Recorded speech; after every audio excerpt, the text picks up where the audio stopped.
Hey, this is Mike from the Run Testers, and this is our multi-tester review of the Nike Invincible 3. So here's the lowdown on what you need to know about the Nike Invincible 3, a shoe that remains designed for slow, long runs.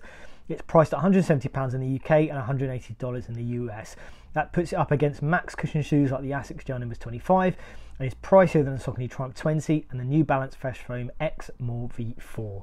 In the upper department, Nike says it's used a new version of its Flyknit to deliver something that's lighter and offers stronger support and breathability compared to previous Invincible shoes. There's a change on the laces front with a spongy kind out and the flatter type in. Weight-wise, a UK size 8 weighed in at 286 grams compared to 288 grams on the Invincible 2, so don't expect a huge change in weight difference from the last two Invincibles. Nike sticks to a 9mm drop, coming in at 37mm at the heel and 28mm at the forefoot. There's Nike ZoomX foam in the midsole, once again with an extra 3mm in place and a wider midsole in general to help create a more stable feeling shoe. On that support front, Nike has redesigned the heel clip used on previous Invincibles to make it smaller and placed more precise to offer support in a more precise way. Nike has tweaked things in the outsole front here too, with a new two-part waffle design and a change in the outsole pattern to deliver the strong traction and boost durability. Start with the fit. So, I mean, the fit lengthwise is the same as the Invincible 2. I'm a UK 5 in both, and I found that, you know, they're the same. I've got the same amount of room in the toe box as in both shoes. The change to the shoe is at the back. The heel clip has changed on the Invincible 3. You can really see it there actually. They've kind of made it a lot narrower at the back, and I think that that kind of holding at the back has really changed the fit and the feel of the shoe for me. I have quite high arches, and I found that the first few runs in the shoe I really struggled with, you know, where my foot was being held at the back, getting it kind of tight enough. I had to keep stopping and really pulling the laces tight across the top of my foot to feel secure in the shoe. I mean, I've got used to it now, but that is it. When you put it on, it was a big change. It feels very different. So I'd say that that's probably the change fit wise. The upper's also changed. The upper on the Invincible 3, it feels a lot tougher. It's like a tighter kind of yarn than I'd say used on the Invincible 2, so it does feel different. Whether that's good or bad, I'm not sure. I've obviously been testing this a lot in the rain and the, you know, muddy pavements, wet pavements, and I have found maybe where it's a tighter upper, it's a bit more waterproof. I'm not feeling like I get as wet, you know, running in this shoe in the rain, you get wet feet, and I haven't really found that as much in this shoe. So I'd say it's kind of a tighter, it's obviously not waterproof, but maybe it's a little bit tougher, you know, it's not, you're not going to get as wet when you're running in it.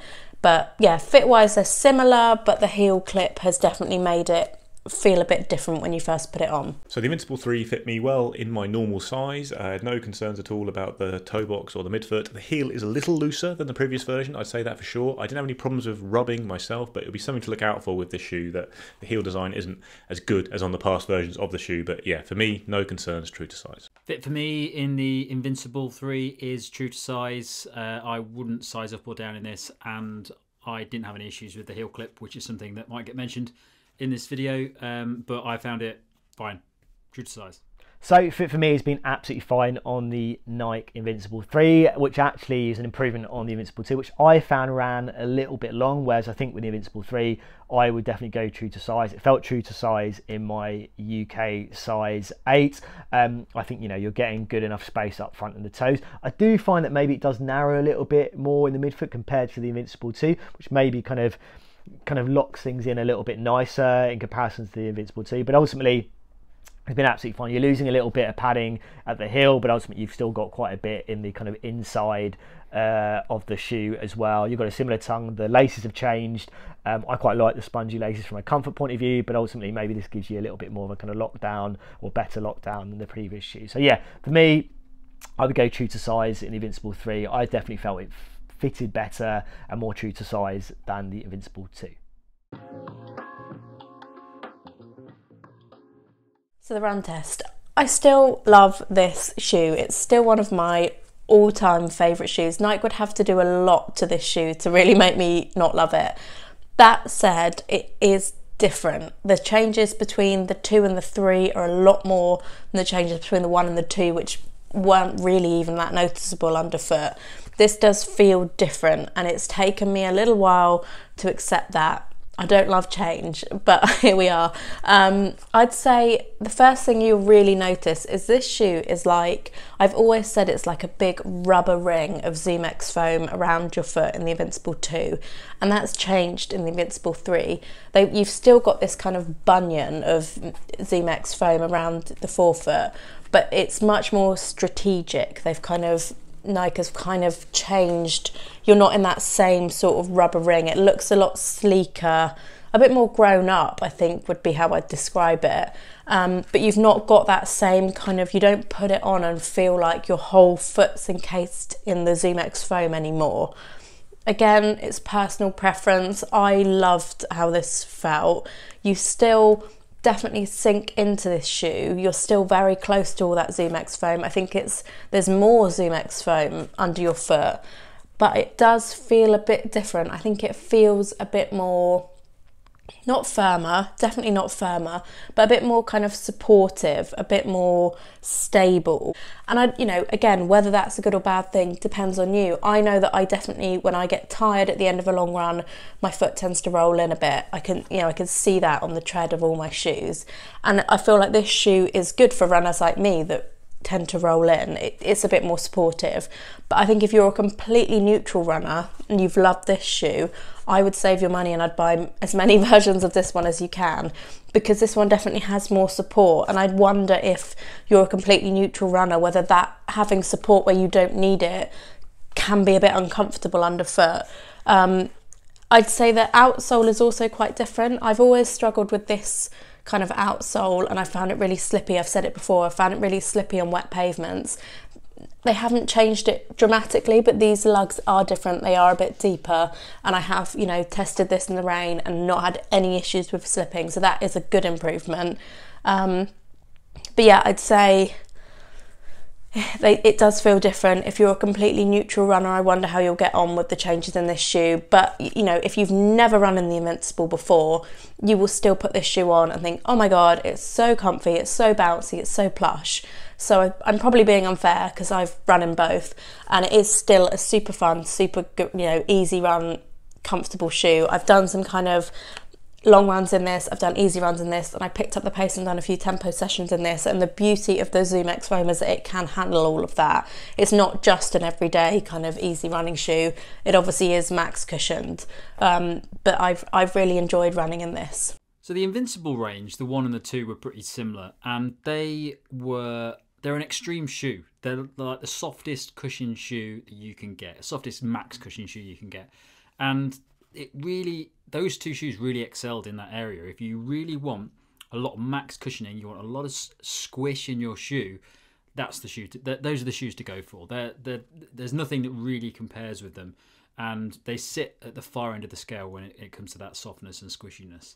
The Invincible 3 is interesting because it doesn't feel like that's the case anymore. The updates that have been made to it, and I'm talking specifically about the way that the midsole foam has an extra layer that sits above it between the foot and the midsole, has dulled the shoe quite a bit. I don't think it's not a bad shoe. If you go running in this shoe, it does what it says on the tin. It's a max cushion shoe that's designed for easy runs and comfort, but it doesn't have that level of squish and bounce that the original 2 shoes had. And as a result, it's sort of a different shoe, really. It's not a bad shoe, and I think there's a lot of max cushion shoes out there that feel like this. But by changing the way the shoe feels, it's no longer the Invincible 1 and 2. It's a different shoe. And if you wanted to get this because you loved those shoes, you're probably not going to be very pleased with this shoe, because it loses some of the magic that made the Invincible 1 and 2 the shoe that people really liked. And it's not as an enjoyable shoe to wear. The Invincible 2, the 1, I used to go running in that shoe, or I still do go running in those shoes, because I wanted that really nice level of soft cushioning when I was running in them. It feels very comfortable. It's great for recovery runs. It's very enjoyable to run in. Whenever you put that shoe on and go running in it, you just feel like you're sort of bouncing upwards, and it just feels great to run in. It's very comfortable, very enjoyable shoe. The Invincible 3 isn't as enjoyable. It's not bad, but I didn't really get a lot from that midsole foam. It's a bit firmer. It certainly doesn't. It feels a bit heavier. I think the shoe is a bit heavier than the Invincible 2, and it just doesn't wow me anymore. It doesn't excel in any area. It's suddenly become a bit more of a workhorse shoe, and it loses a bit of that magic that you originally got from the Invincible 1 and 2 in that ZoomX midsole foam. I've done a variety of different runs in this, so I've gone from long, like a 20-kilometer long run in them, done some shorter stuff and some faster stuff as well, like intervals in them. It's not a shoe that is versatile in any stretch of the imagination. I said that about the Invincible 1 and 2. They're not versatile shoes. But this takes it up a level, and it's even less versatile because it is suddenly a very big workhorse shoe. The other thing I'd say about the shoe is that it is a more stable shoe. It's definitely, the updates have been made to it make it feel like that you're in a much better position. It's a little bit wider, it's a bit firmer, and if you liked the Invincible 1 and 2 but just thought it was a little bit too unstable, you might like this shoe. It might solve those problems, and suddenly you've got a shoe that delivers some of those benefits of the previous shoes but gives you a bit more stability. For me, I didn't really think the Invincible 1 and 2 were that unstable. I'd never had any problems when I was out running in them. The wide base on them was fine for me, and I had no problems. And it reminds me a little bit of the Asics Novablast line. The original Asics Novablast was really bouncy, really energetic. I used to really enjoy training at a faster pace in that shoe. It was a great versatile daily shoe, and it was fun to run in. It was nice and bouncy. It reminded me, even to an extent, super shoes like the Vaporfly, because that foam was just very, very there's a lot of energy return in it. Then when Asics updated the Novablast to Novablast 2, they made it more stable by building out the midsole so that it had a bit more stability in it, but it also lost the bounce as well, and I didn't really enjoy the Novablast 2 as much, and I don't enjoy the Novablast 3 either. It's now become a daily shoe that veers more towards cushioning as opposed to a daily shoe that you can use for lots of different runs, and it's enjoyable. I think the same thing is happening to this from a max cushion perspective on the Invincible range. No longer is it a really bouncy, enjoyable shoe. It's a more stable cushioned shoe, but it does mean that it's quite similar to a lot of other shoes you can get. And when you're paying this much money for a shoe, you do want it to excel in a certain area, which it did before, and now I just don't think it does. So I've been out for several runs in the Invincible. I think I've run it 5 or 6 times, but they've all been quite short runs, around 5 to 10k, and I haven't wanted to push to anything longer in the shoe because there have been times where I haven't really gotten on with it that well. I'm nursing a little bit of a knee niggle at the moment, just an impact injury, but it does feel not that stable, and the wobbly feel underfoot I think has aggravated that niggle at times. So I prefer generally to use firmer, more stable shoes. There was even one run when I went out in the shoe, turned around and came back and put on the Hoka Clifton because I felt it was giving me a little bit more support when I needed it.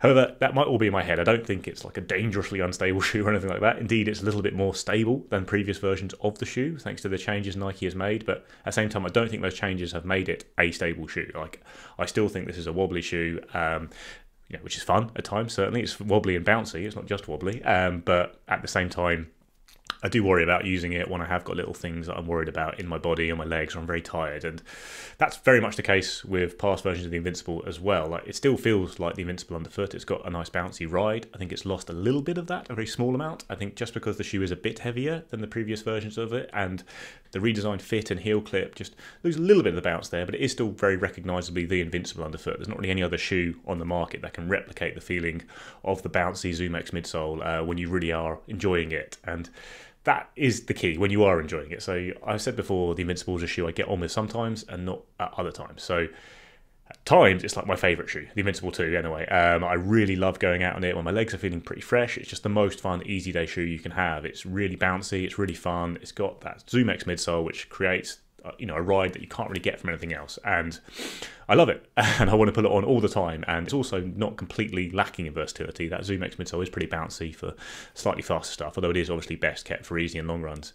However, when I'm deep into marathon training, I'm tired, my legs are tired, I've got little niggles popping up, nothing serious, you're just gonna look after them and they go away after a few days. But the Invincible then isn't my favourite shoe to pull on. I just find that it saps me a little bit, or it gets a little bit wobbly. Or then there are shoes I'd rather be in, like a firmer feeling shoe or a rockered shoe that just give me that little bit more protection and support on those tired legs. And that's still the case with the Invincible 3, except I don't think I like it as much as the previous versions because it doesn't have as much fun when you are feeling good, and it is still pretty wobbly. So all in all, it's still the Nike Invincible. I don't think the changes have really made it very stable, and I don't really think they've improved the shoe for me. So into the run test with the Invincible 3. Now, I haven't run in the original. I did run in the Invincible 2. I really enjoyed running in the shoe. Generally, the only reason I haven't really run a lot more in it post-testing is that I found the fit a little bit long for me in the shoe, the version that I had. So if it had been all fine in terms of that fit, then I'd definitely be logging a lot of miles in it because it's a shoe that I really enjoyed running in. And I know a lot of people enjoy running in the shoe. Now, with the Nike Invincible 3, things are a little bit different. I mean, in essence, it is still an Invincible, but things have differently changed for me. I think ultimately the biggest things for me that have really kind of stood out, and maybe not stood out for the right reasons, is that the midsole has changed. The midsole feel has changed. You are still getting something that feels soft. It is relatively plush as well, and it is comfortable. But there's a little bit more spring back. I think it's a little bit firmer, and I think you're probably going to hear that from most of the people in this video, that it definitely does feel different. For me, that kind of bouncy kind of feeling that you got from the Invincible 2 has definitely kind of been reined in a little bit, and that comes from a few things. I think obviously it just doesn't, you've got that extra lining in here, which I definitely think dampens things a little bit in terms of that feel. I think that foam, although you're getting kind of more foam, I think it's spread out across a wider kind of shoe, which kind of almost, as I said, you're spreading that foam out, which is great, and you're getting kind of, I think, more level kind of protection and comfort. But ultimately, I think you're losing some of that kind of bouncier, kind of more lively feeling that you get from this shoe.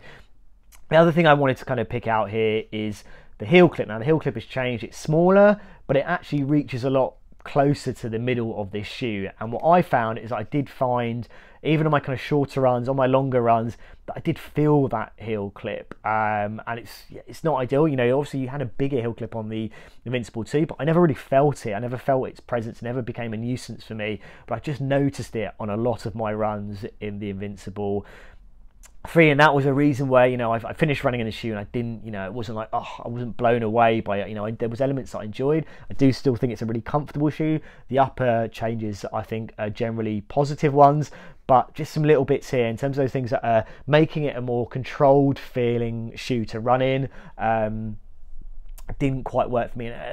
The presence of those elements didn't, I felt them. That was the thing for me. I still think it is a shoe that you can particularly pick things up in a little bit. The weight doesn't mean you can run kind of speed sessions in it, but I found, when I picked the pace up a little bit and kind of run a little bit more, a bit of a tempo pace in one of my runs, it was absolutely fine. And I don't think you can kind of say that about a lot of max cushion shoes that sit alongside the Invincible 3. So from that point of view, I still think you're getting that versatility from this shoe, but I think ultimately the changes for me haven't really worked. I don't absolutely love the changes that have been made here. I think, the heel clip, I think the feeling of that midsole just doesn't feel as enjoyable as before.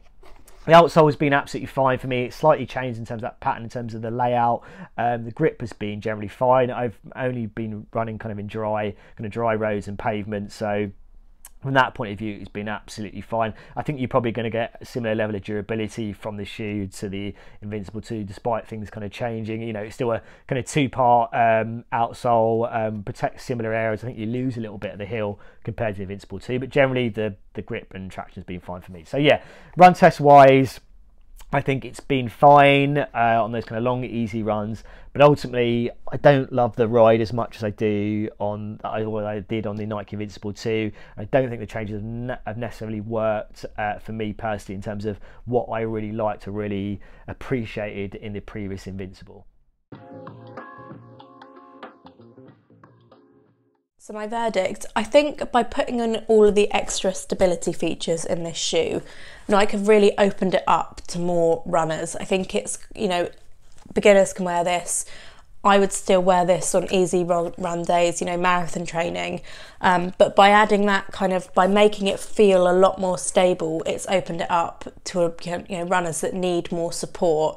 That said, if you don't need that support, I I think this shoe is probably better suited to you. It's still super comfortable, it's still super plush, it does feel different, I still love it. It's just different, and I'm still getting there. I think the fit is slightly different and the stability is slightly different. It does feel different underfoot, but it's still my favourite max cushion shoe on the market. It's still super plush, it's still super comfortable. It's just different. So yeah, it's changed. I'm accepting it. I'm moving on. I've got a cold. I've not been crying before this video, but yeah, it's still a super comfortable everyday running shoe. I still love it. It's just a little bit different. So my verdict on the Nike Invincible 3 is that it's an improvement if you didn't like the lack of stability in the previous two shoes, but for most people who really enjoyed those two shoes and didn't need any more stability, it actually is a step in the wrong direction, because when I'm running in the shoe, I just don't enjoy it as much as I did the Invincible 1 and the Invincible 2. And that was the main reason that I ran in those shoes, because they were comfortable, enjoyable, and really protected your legs and made you bounce forward nicely. So I definitely say that for me, it's a difficult one to say get the shoe, because for the price, you can get a lot of other shoes at the moment, and a lot of cheaper shoes that deliver the same thing. There are many shoes that do what this shoe does. So for the price, there's other alternatives that I'd probably go for. Things like the New Balance More V4, which I still prefer to any cushion shoe.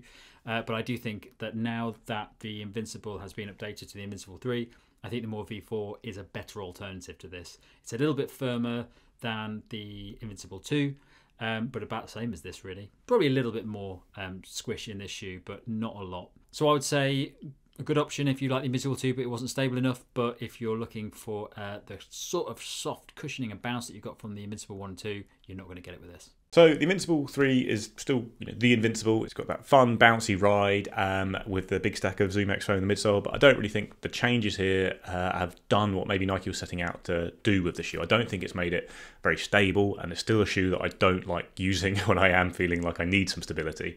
And at the same time, the shoe's a little bit heavier, the heel's not quite as well designed, and it's not quite as fun to use, I think, as the Invincible 2. So I would be getting the Invincible 2, certainly if it's available in deals at the moment, and I think it's a slightly better looking shoe as well than the Invincible 3. So yeah, that would be where I'd land on it versus the past versions for sure. I can see what Nike's tried to do here. I just don't think they've quite pulled it off. I almost think that don't worry too much about stability with the Invincible line. Like, it's not a stable shoe, it's a really fun shoe. That's its big selling point. Go and do that. And then if you are looking to cater to the stability market, you've got the Infinity line, which is a really great stable neutral shoe. You can use that or a full stability shoe.